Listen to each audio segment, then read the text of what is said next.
What if I told you I went from a cute AI image of a sleepy kitten to a 3D model in a very short amount of time?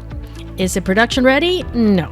Is it fun, fast, and kind of wild? Absolutely. Today I want to break down my current AI to 3D workflow using Meshy, ZBrush, and Maya. I am still figuring out how to make these models truly usable, but I wanted to share the process so far, what works, and what definitely does not.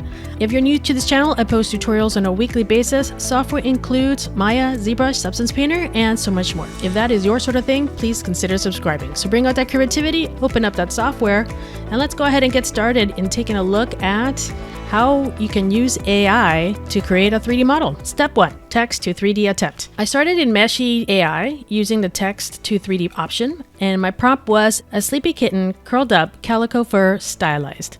The results were mixed. Some were cute, but not actually sleeping, and others were honestly terrifying. So I decided pretty quickly that text to 3D was not giving me enough control. Step 2, image to 3D instead. I switched to image to 3D workflow.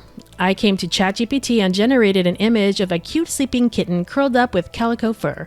I also used the previous image as a reference to help guide the look.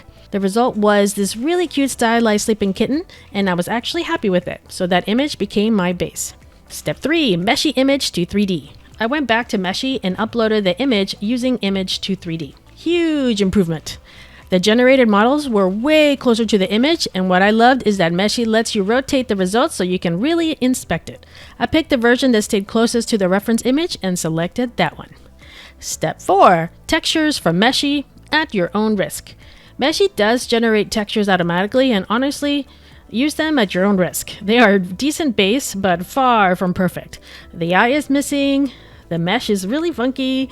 That said, I was not aiming for film or game ready. This was an exploration and speed. So I downloaded the model and textures, and yes, this always makes me laugh because the mesh and textures are completely wild. Totally unusable as is, and that's okay. Step 5, clean up in ZBrush. I brought the FBX into ZBrush and used ZRemesher to create it into quads. I also reduced the mesh significantly because the higher the mesh, the harder it is to work with, especially for cleanup. There were still errors, but it felt workable. So from there, I exported the clean mesh into Maya.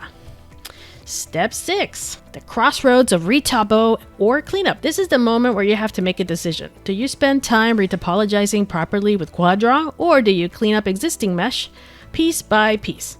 I chose cleanup. Face by face, edge by edge, vertex by vertex. And wow, this mesh has spirals everywhere. Spirals cause problems. Lots of problems. But honestly, what do we expect if we're trying to move fast with AI-generated geometry? So it took some time, but I got it into a decent place. Step 7, UV mapping pain. Once the mesh is cleaned, I moved on to UV mapping. Automatic UVs are okay starting point, but not a solution.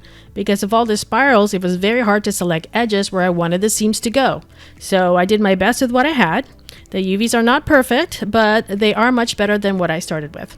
However, if I had retopologized using Quad Draw first, the UV process probably would have gone smoother. I will try to do that in another video. Step 8, baking the color map. Next step is baking the color map so I can project the original texture information onto a cleaned mesh. This helps preserve the look while working with better topology. I did this step in Maya. In Maya, you can go to Lighting and Shading, Transfer Maps. For the setup, make sure that the source mesh is your high poly mesh model and your target mesh is the cleaned retopologized kitten.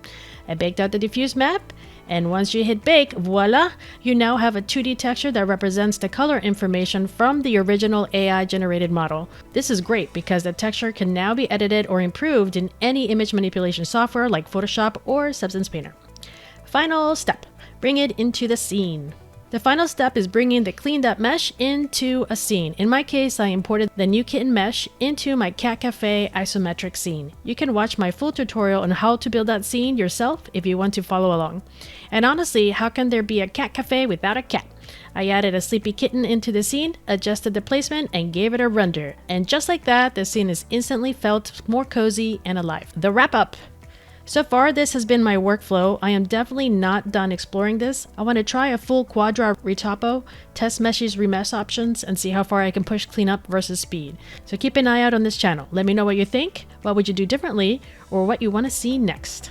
I do want to acknowledge something before we go further. I know using AI in art and 3D is controversial, and that is completely fair. There are real concerns around authorship training data and how these tools impact artists. At the same time, AI is already being used across the industry. Companies like Epic Games, Adobe, Autodesk, Nvidia, and Unity are actively integrating AI into their workflows, tools, and pipelines. In many cases, it is not about replacing the artist, but about speeding up exploration, iteration, and problem solving. That is why I'm exploring this, not to say that this is the future or the right answer, but because it is important to understand how these tools work and where they fall apart. Right now, AI is all over the place, and learning how to use it critically as a tool is becoming part of being a modern artist.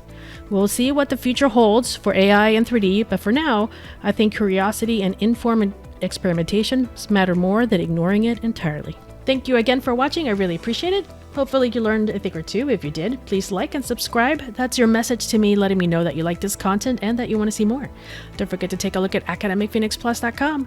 There you will find free resources such as ebooks, 3D models, and so much more. So take a look at academicphoenixplus.com. Please share my videos if you felt that this video was helpful to a 3D artist out there. Please share. That would be amazing. It would help me out. It also helped the YouTube algorithm and to get my message out there to help 3D artists just like you. Again, thank you so much for watching. I really appreciate it. Keep creating, and I will see you next time.